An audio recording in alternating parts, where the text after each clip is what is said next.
আপনারা করতে পারেন, 1 নম্বর নামাজ, পর্দা নামাজ, 2 নম্বর স্বামীর খেদমত আর শ্বশুর শাশুড়ির খেদমত যদি আপনারা করতে পারেন, আপনাদের জন্য জান্নাত যাওয়া অতি সোজা। একটি হাদিস বললেই মা বোনদের বিষয়টা ক্লিয়ার হয়ে যাবে। ছোট্ট একটি হাদিস। মা ফাতেমা রাদিয়াল্লাহু তাআলা আনহা উনি যখন মৃত্যুবরণ করার আগে ওনার স্বামীকে ওসিয়ত করে গিয়েছেন, স্বামী হে, আমার একটি ওসিয়ত। সেই ওসিয়তটি হলো, এ স্বামী হে, ওসিয়তটি হলো আমি যখন মৃত্যুবরণ করব, মৃত্যুবরণ করার পরে বেশি লোককে খবর দেওয়া দরকার নাই।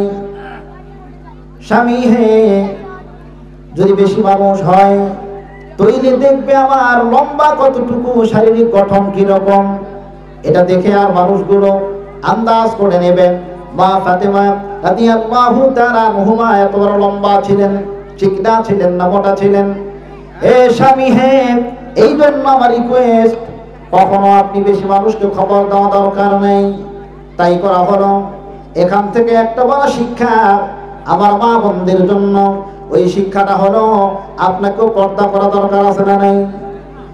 মা ফাতেমা রাদিয়াল্লাহু তাআলা আনহা জীবিত থাকা অবস্থায় যে পর্দা, মৃত্যুবরণ করার পরেও যে পর্দা, এই পর্দার ব্যাপারে স্বামীকে ইঙ্গিত দিয়ে দিলেন। ঠিক কিনা ধরে বলেন?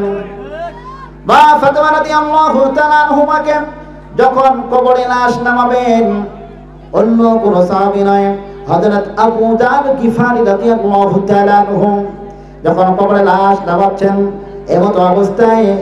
এমতো অবস্থায় লাশ নামানোর পূর্বে হযরত আবু যার গিফারি রাদিয়াল্লাহু তাআলা আনহু কবরকে উদ্দেশ্য করে বলল, হে কবর, তুমি কি জানো আজকে তোমার ভিতরে কাকে রাখা হচ্ছে? তোমার ভিতরে এমন একজন ব্যক্তিকে রাখা হচ্ছে যিনি পৃথিবীর সমস্ত মহিলাদের জান্নাতের সর্দারিনী। সুবহানাল্লাহ। কবর থেকে কোনো প্রশ্ন নাই, কোনো উত্তর নাই। আবার বলা হলো, হে কবর, তুমি কি জানো তোমার ভিতরে আজকে কাকে রাখা হচ্ছে? কোনো প্রশ্ন নাই। এবার বলছে, শোনো, তোমার ভিতরে যাকে রাখা হচ্ছে জান্নাতের সমস্ত যুবকদের সর্দার হাসান হুসাইনের মাকে। সুবহানাল্লাহ। কোনো উত্তর নাই। আবার বলা হলো, হে কবর, তুমি কি জানো তোমার ভিতরে আজকে কাকে রাখা হচ্ছে? আসাদিল্লাহিল গরিব, যাকে আল্লাহ সিংহ উপাধি দিয়ে দুনিয়াতে পাঠিয়েছেন, তাকে রাখা হচ্ছে। সর্বশেষে বলা হলো, হে কবর, তুমি কি জানো তোমার ভিতরে কাকে রাখা হচ্ছে? আখির জামানার সর্বকালের সর্বশ্রেষ্ঠ মহামানব মুহাম্মদুর রাসূলুল্লাহ সাল্লাল্লাহু আলাইহি ওয়াসাল্লামকে, সাল্লামের কলিজার টুকরা ফাতেমাকে। সুবহানাল্লাহ। কবর থেকে কোনো উত্তর নাই। হঠাৎ করে অদৃশ্য আওয়াজ ভেসে আসলো, হে আবু যার, কাকে রাগ দেখাচ্ছ? কাকে ধমক ধকে কথা বলছো? শোনো, আমি হলাম পোকামাকড়ের ঘর, আমি হলাম সাপ বিচ্ছুর ঘর। আমার ভিতরে যদি আমল নিয়ে আমল ভালো করে আসে, আমি আচরণ ভালো করব। আর যদি আমল খারাপ হয়, আমি চিনব না হাসান হুসাইনের মেয়েকে, আমি চিনি না আলীর স্ত্রীকে, আমি চিনি না জান্নাতের সর্দারিনী ফাতেমা রাদিয়াল্লাহু তাআলা আনহাকে, আমি চিনি না মুহাম্মদুর রাসূলুল্লাহ সাল্লাল্লাহু আলাইহি ওয়াসাল্লামের কলিজার টুকরা মেয়েকে। আমি চিনি শুধু আমল, আমল, আমল। ঠিক কিনা?